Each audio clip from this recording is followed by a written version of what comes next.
तो guys online आपने BGMI के काफी सारे ऐसे इवेंट्स देखे होंगे जिनके अंदर प्राइस पूल भी होता है, बट वहां पर खेलने के लिए आपको एक रजिस्ट्रेशन फीस देनी होती है जिसके बाद प्रॉपर्ली टूर्नामेंट कराया जाता है। बट जो टाइम पर बात आती है चैंपियंस को प्राइस पूल देने के बारे में, तो जो भी टूर्नामेंट्स के ओनर्स होते हैं वो किसी भी टीम को पे नहीं करते हैं। एंड लिटरली गाइस ये एक तरीके का काफी बड़ा स्कैम चलता है। एंड रिसेंटली ये चीज के बारे में क्राफ्टन इंडिया ई स्पोर्ट्स के मेंबर करण पाठक भी रिप्लाई किए। कुछ प्लेयर्स जाकर क्राफ्टन को बोलते हैं बट वो टूर्नामेंट्स क्राफ्टन से अप्रूव्ड ही नहीं होते हैं। करण पाठक ये चीज के बारे में रिप्लाई किए टॉक ई स्पोर्ट्स के पॉडकास्ट में। Here too, I'm looking at 10,000 rupees tournament, 1,000 rupees tournaments. That is also being approved. Correct. There's those blacklisted tournaments which is not even approved, and there are these stupid Thousands of restrictions. who just go and play. They're stupid because those are scammers. Krafton does not permit any paid tournaments. They are still going there playing those paid tournaments, and they are going to get scammed because there is no such organizer who's going to pay you back. Yeah. Week 1 they'll pay you, week 2 they'll pay you, week 3 they're going to run off with your money. Paid tournaments are a bloody scam. और guys next हम लोग बात करने वाले हैं transfer window के बारे में। तो रिसेंटली गाइस मैंने आपको एक्सप्लेन किया था क्राफ्टन की तरफ से एक न्यूज आई थी कि सभी बीजीएमआई प्लेयर्स के लिए अब हमको एक ट्रांसफर विंडो देखने को मिलेगी। पूरे साल में वो कभी भी अपनी टीम को चेंज नहीं कर सकते हैं, बस 2 बार ही कर पाएंगे। तो ये चीज के बारे में आज ऐसे 12 से रिप्लाई किए कि एग्जैक्टली बीजीएमआई कम्युनिटी में ये चीज होने कैसे वाली है। अगर बात करें अभी के टाइम पर चल रहे BMSD टूर्नामेंट की, तो सभी टीम्स को उनके रजिस्ट्रेशन सबमिट करने थे जो टाइम पर बीजीएमआई का एक दूसरा इवेंट चल रहा था BGMS। Your views on transfer window in BGMI, should it be implemented in FF? All transfer windows should definitely be implemented in all esports, but जिस हिसाब से शेड्यूलिंग चल रही है ना, मेरे को लगता है ये स्टेटमेंट जो दिया है मैंने देखा वो कि कैसे इंप्लीमेंट करेंगे मेरे को वो देखना है। क्योंकि आप मेरे को एक बात बताओ, BGMS जब चल रहा था तभी हम लोग को BMSD का रोस्टर सबमिट करना पड़ा था while the event was going on, जिसका वजह से काफ़ी रोस्टर चेंजेस हुए वो इवेंट के टाइम पे।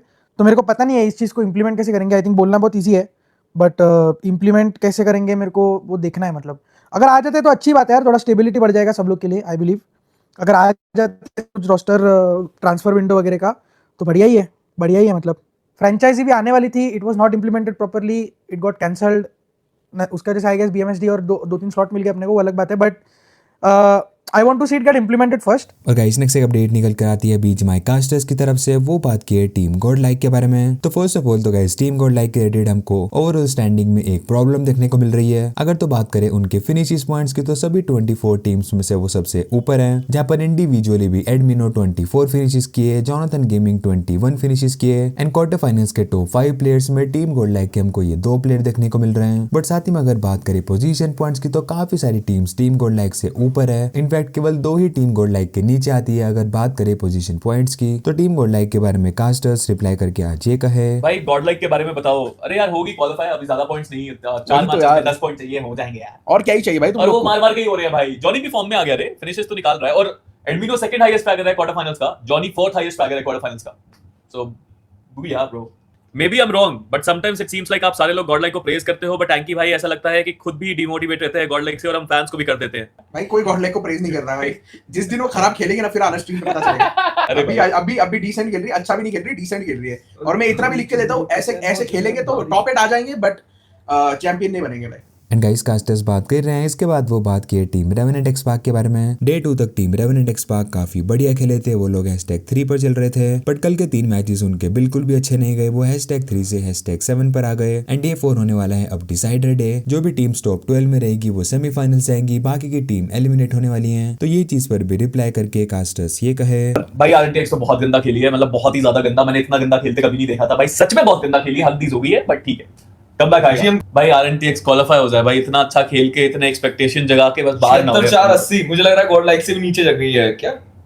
80 पे एक बंदा लिख रहा है, एक बंदा लिख रहा है, एक एक बंदा आरएनटीएक्स बीएमएसडी तभी जीत सकती है जब उनका एक और मैप स्ट्रांग हो। एरेंगल वो स्ट्रांगली खेल रहा है, बट ए मोटू ज्यादा मत मीरा बोल, मारिया सुपर सैनहोक में भी हीरो उन्हें स्ट्रांग होना होगा। और गाइस नेक्स्ट एक अपडेट निकल कर आती है शीक गेमिंग की तरफ से। वो बात की है उनके फर्स्ट लाइन इवेंट के बारे में। अब वैसे तो गाइस शीक गेमिंग की टीम BMSD से एलिमिनेट हो चुकी है, बट आज वो बात की उनके फर्स्ट टाइम किसी भी लाइन इवेंट पर खेलने के एक्सपीरियंस के बारे में। फर्स्ट टाइम लैन पे खेली थी guys, by the way, if you guys don't know. So I think first time LAN पे खेलने के हिसाब से वैसे कुछ था नहीं अलग, इट्स सेम। ऐसा कुछ मेरे को नहीं पता लोग ऐसा क्यों बोलते हैं कि वो लैन पे खेल रहे हैं तो फर्स्ट टाइम लैन का प्रेशर। मेरे को तो नहीं था, मेरे को बिल्कुल भी नहीं था कोई ऐसा। हम बाहर हो गए वो बात अलग है, बट मेरे को पर्सनली कोई ऐसे लैन का प्रेशर नहीं था कि फर्स्ट टाइम लैन पे खेल रही हूँ।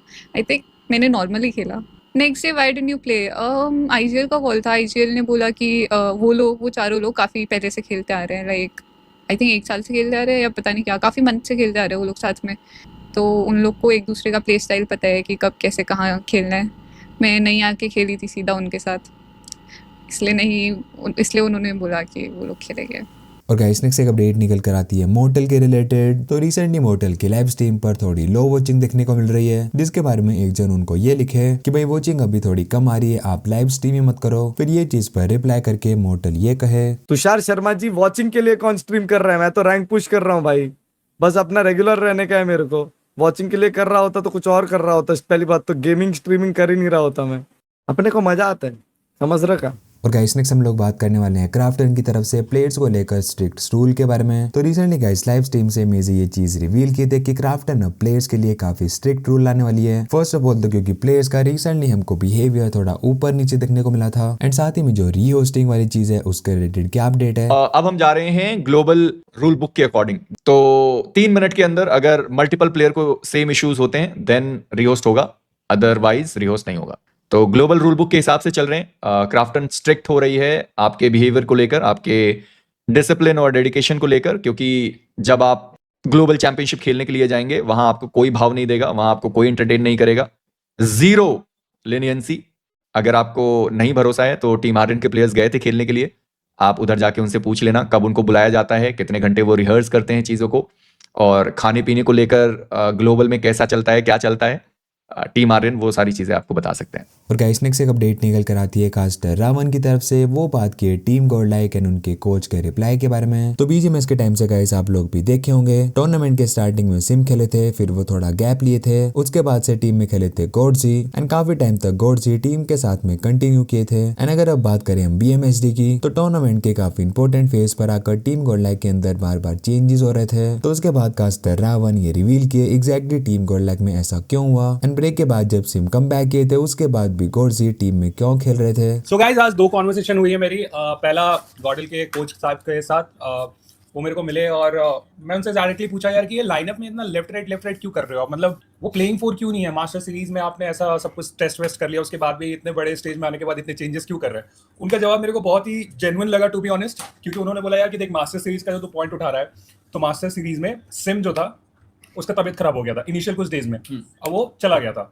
तो बीच में हम लोग ने गॉडजी को बुलाया था और गॉडजी खेलना स्टार्ट किया। सिम अपने हॉस्पिटल में भारी उसका तबीयत खराब हुआ था, तो हम लोग के लिए जो एक्सपेरिमेंट फेज था कि भाई सिम को पहले इनिशियल मैचेस खिला लेते हैं अच्छे से, उसके बाद गॉडजी को एज अ ट्रायल बुलाएंगे, लेकिन उसका अपोजिट हो गया, गॉडजी मेन हो गया और सिम चला गया एज अ ट्रायल में, क्योंकि उसका तबीयत ठीक नहीं था। और मैक्सिमम मैचेस गॉडजी खेला था मास्टर सीरीज में, तो वहाँ पे सेमीफाइनल में अच्छा खेला गया था, वहाँ पे डोमिनेट किए थे, टेबल टॉप भी किए थे, नेक्रो आपको याद ही होगा। तो उन्होंने सोचा कि सेम लाइनअप को उठा के इधर डालते हैं ताकि चीजें कंट्रोल में जाए, चीजें बेहतर जाए, ऐसा कोच का मानना था इनिशियली।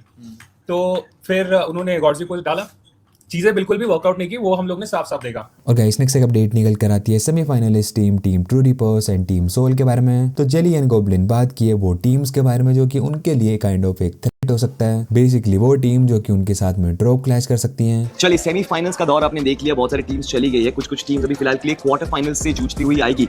कोई ऐसा टीम जो आपको लग रहा है कि क्वार्टर फाइनल्स आते हुए आप लोग के लिए थ्रेट बन सकता है आगे? नहीं, थ्रेट मतलब अगर आप इस लेवल पे आगे खेल रहे हो और ऐसा समझ के चल रहे हो कि आपके लिए कोई थ्रेट बनेगा फ्यूचर में आके, तो फिर पॉइंट नहीं है। अगर आप इस माइंडसेट के साथ आ रहे हो कि आपको जीतना है, तो फिर आपके लिए कोई थ्रेट मेरे हिसाब से होना नहीं चाहिए। सिर्फ खुद से कंपटीशन रखना चाहिए अपनी टीम को, या फिर खुद के प्लेयर को खुद से कंपटीशन होना चाहिए कि खुद से बेस्ट बनना है। किसी एक पर्टिकुलर टीम का ऐसा मेरे को नहीं लगता कोई भी हमारी टीम के लिए थ्रेट बन सकता है। आगे आने वाली जो लॉबी है फिलहाल के लिए सेमीफाइनल्स की जो लॉबी है, जो टीम्स यहाँ से क्वालिफाई करिए, कोई लगता है आपको थ्रेट हो सकता है टीम सोल के जर्नी में to the grand finals? I don't think like a particular team ऐसा कोई थ्रेट है, बट वही है कि इक्वल होता है यार हर टीम जो भी खेल रहे हैं, तो मतलब सबको डिजर्व करते हैं इसलिए यहाँ पे है, तो मतलब ठीक है, सब इक्वल है और हम लोग को बस डोमिनेट करना है, doesn't matter what the team is. और गाइस नेक्स्ट एक अपडेट है टीम 8-बिट के रिलेटेड जो कि निकल कर आती है रेडन की तरफ से। तो रेडन बात की एग्जैक्टली टीम कहां पर लैग कर रही है, एंड क्यों जो अपर ब्रैकेट के मैचेस थे वहां पर टीम 8-बिट काफी कम फाइट्स ले रही थी। डू यू थिंक आपकी टीम में क्या लैग कर रहा है? लैग, अच्छा लैग, हमारा हम फाइट्स थोड़ी कम लेते हैं ना, आपने भी नोटिस किया, हम फाइट्स थोड़ी कम लेते हैं, वही दिक्कत है। अपन ट्राई कर रहे हैं थोड़ा उसको इम्प्रूव करने का, देखते हैं बाकी। टीम 8-बिट के पास बेस्ट गन पावर है, then also why less fights. Upadhyay भाई, हाँ यही तो दिक्कत है ना भाई, आप परफॉर्मेंस क्यों नहीं दिखा रहे हो जैसा वीएक्सटी में था? लेटेक्स भाई देख रहे हैं, मतलब कर रहे हैं, अभी थोड़ा ग्राइंड कर रहे हैं अपन, थोड़ा ग्राइंड थोड़ा हमने कम कर दिया था, अपग्राइंड चालू किया वापस। और गाइस नेक्स्ट एक अपडेट निकल कर आती है ट्रेस गॉड की तरफ से। वो बात की है सेंसे के बारे में, how is Sensei in game and out of the game. Sensei as an IGL different है, ही इज वेरी सीरियस, पर उसकी ऑनलाइन पर्सनैलिटी एकदम अलग है from the game. He is funny. Can you tell us your opinion about Sensei? Sensei as an IGL बहुत अच्छा है, मतलब उसमें लीडरशिप क्वालिटीज लोग चिल्लाता है, मतलब ऑनलाइन जैसा भी वो फर्क नहीं पड़ता, पर हमारा टीममेट पहले भाई पहले है तो वो लीडर वाली क्वालिटीज है उसमें, तो चिल्लाए तो उससे फर्क नहीं पड़ता, कोई भी चोक कर रहा है तो सुनेगा ही ऑब्वियसली अगर गलती कर रहा है तो। सेंसे का पीक आना बहुत बाकी है, जो फैंस डाउट करते रहो सेंसे तुम्हें गलत प्रूव करता रहेगा। और गाइस नेक्स्ट एक अपडेट निकल कर आती है मेजी की तरफ से। वो भी बात की है ट्रांसफर विंडो के बारे में, तो एग्जैक्टली जो भी ये रूल आने वाला है वो कैसे आ सकता है। ट्रांसफर विंडो होता है एक विंडो, एक खिड़की, जिसमें क्राफ्टन अप्रूव्ड जो ट्रांसफर्स हैं, प्लेयर ट्रांसफर हैं, वो एग्जीक्यूट किया जाएगा। तो ट्रांसफर विंडो क्राफ्टन अप्रूव्ड होगा, जो भी प्लेयर ट्रांसफर हो रहे हैं, ठीक है। अपने मर्जी से आप इधर उधर प्लेयर्स को ऐसा वैसा नहीं डाल सकते। क्राफ्टन अप्रूव करेगी उस प्लेयर को तो आप डाल सकते हैं। अभी ये प्लेयर का क्या बैक चेक होगा कि नहीं चेक होगा, उसकी आईडी चेक होगी कि नहीं चेक होगी, उसके बारे में मेरे को जीरो आइडिया है पर मेरे हिसाब से होनी चाहिए, आईडी चेक होनी चाहिए। अगर क्राफ्टन अप्रूव्ड है तो प्लेयर की आईडी चेक होनी चाहिए कि प्लेयर की आईडी में क्या कुछ खराब चीज़ है, क्या कुछ गलत चीज़ है, या कुछ है या नहीं है। पर अगर क्राफ्टन अप्रूव्ड है तो प्लेयर की आईडी और ये सारी चीज़ें तो चेक होगी ही होगी, ये बात तो तय है। नवंबर तक ये जो ट्रांसफर विंडो है वो खुला रहेगा, तब तक आप जो प्लेयर में चेंजेस हैं वो सारा कुछ कर सकते हैं। एंड गाइस में ये बात कर रहे हैं, इसके बाद वो बात की बीजीएमआई कम्युनिटी में स्लॉट्स के बारे में। तो आने वाले फ्यूचर टूर्नामेंट्स में एग्जैक्टली स्लॉट्स का कैसे डिस्ट्रीब्यूशन होने वाला है, क्या स्लॉट्स किसी टीम के ओनर को मिलने वाले हैं या फिर प्लेयर्स को। स्लॉट्स के बारे में आप बात कर सकते हो ओनर को लेकर, कि अगर वो लोग ओनर चेंज कर रहे हैं, मतलब स्लॉट किसी और को दे रहे हैं, जो कि दे सकते हैं, जैसे बाकी जगह पर होता है कि अगर कोई है जिसको अपना स्लॉट किसी और को देना है तो वो दे सकता है। तो उस तरीके से कि आप अपना स्लॉट दे सकते हो। स्लॉट हमेशा ऐसा ओनर के पास रहेगा, प्लेयर्स के पास ओनर नहीं रहेगा, क्योंकि 6 महीने में अब ट्रांसफर विंडो खुलेगा तो 6 महीने तक जो खुलेगा तो मतलब ओनर के पास ही रहेगा। तो ओनर जो स्लॉट है वैसा दे सकता है, पर उसके लिए भी जो क्राफ्टन की परमिशन है वो चाहिए होगी। क्राफ्टन के द्वारा सारे चेक्स करने के बाद ही आप वो सारी चीजें कर सकते हैं, वो ऐसा स्लॉट वाला सीन है। और गाइस नेक्स्ट एक अपडेट निकल कर आती है एसएटीएल सेट की तरफ से। वो बात की फ्री फायर क्रिएटर्स इन एसएटीएल के बारे में। तो रिसेंटली गाइस फ्री फायर का इंडिया कप काफी अच्छा टूर्नामेंट हुआ है, जो कि 4 साल बाद हुआ एंड उनका एक लैन इवेंट था। तो उसके बाद एक जन से ये पूछे कि एसएटीएल में हमको फ्री फायर क्रिएटर्स देखने को मिल सकते हैं। Will there be FF creators in SATL? Again, that is not a question you should ask me. You should ask Thak Bhai. He's the one who does these things. But जितना मेरे को लगता है कि I think Thak Bhai थोड़ा देखेंगे scene के बारे में ओनर्स का डिस्कस करके, क्योंकि फ्री फायर तो अभी आ गया है वापस, अभी 2-3 साल के बाद finally it's back. I think events वगैरह होंगे, तो maybe I am pretty sure they might have a plan about this. I am not sure entirely, but ये और वाइज तुम लोग को सवाल जो पूछना हो थक भाई से पूछने चाहिए तुम लोग ने, मेरे को पता नहीं है। तो बस गाइस फिलहाल के लिए वीडियो में इतना ही था। अगर वीडियो आप लोग को पसंद आई है तो लाइक जरूर कर देना, चैनल पर नए हो तो सब्सक्राइब भी कर लेना। I will see you around and also in the next video. Have a nice day, have happiness and bye bye.